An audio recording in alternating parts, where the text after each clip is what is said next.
அது மட்டும் இல்லை, அந்த காலகட்டங்களில் ஜூனுக்கு அப்புறம் நீங்கள் பெரிய லெவலில் உங்களை டெவலப் பண்ணுறதுக்கு, அப்டேட் பண்ணுறதுக்கான சந்தர்ப்ப சூழ்நிலைகள்லாம் இருக்கும். எதை நோக்கி உங்களுடைய பயணம் இருக்குது, ட்ராவல் இருக்கோ, லைஃப்பில் உங்களுக்கான எய்ம் என்னவோ அதை சக்ஸஸ் பண்ணுறதுக்கான காலம் ஜூனுக்கு அப்புறம் ரோகிணி நட்சத்திரத்தில் பிறந்த உங்களுக்கு இருக்குது. ஸோ ஜூன் மாதத்துக்கு அப்புறம் எவ்வளோ தூரத்துக்கு நீங்கள் எஃபர்ட் எடுத்து பண்ணுறீங்களோ அந்த அளவுக்கு நீங்கள் லைஃப்பில் பெரிய லெவலில் சக்ஸஸ் பண்ணுவீங்க. அந்த காலங்களில் உறவுகள் உங்களுக்கு ஏதோ ஒரு விதத்தில் சப்போர்ட் பண்ணுவாங்க. உறவுகளால் மகிழ்ச்சி, சந்தோஷம் ஏற்படுவதற்கான வாய்ப்புகள் இது அத்தனையும் உங்களுக்கு இருந்துக்கிட்டே இருக்குது. இந்த வருஷம் ஜூனுக்குள்ளே உங்களுக்கு குடும்பத்தில் ஒரு புது வரவு வருவதற்கான வாய்ப்புகள் உண்டு.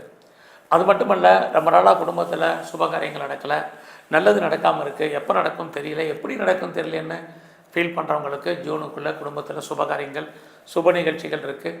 நீங்களும் அதில் அடிக்கடி பார்ட்டிசிபேட் பண்ணுறதுக்கான வாய்ப்பு இதெல்லாமே நிறையவே இருக்குது.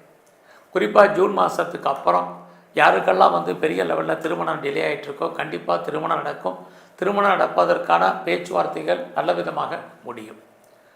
ஆக ரோகிணி நட்சத்திரத்தில் பிறந்த உங்களுக்கு நீங்கள் ஜூன் மாதத்துக்கு அப்புறம் நீங்கள் பெரிய லெவலில் காரியங்களில் எதிர்பாராத செய்திகள் அத்தனையும் சாதகமாக இருக்குது.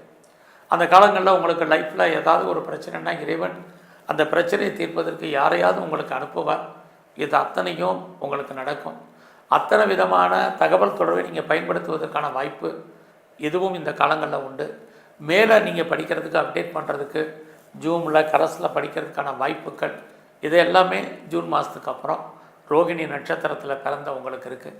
அதனால் இந்த வாய்ப்பையும் சந்தர்ப்பத்தையும் நம்ம பயன்படுத்தினா லைஃப்பில் உங்களுக்கான எய்ம் என்ன, ப்ராஜெக்ட் என்ன, அது நீங்கள் பெரிய லெவலில் ஃபுல்ஃபில் பண்ணுறதுக்கான வாய்ப்பு இருக்குது.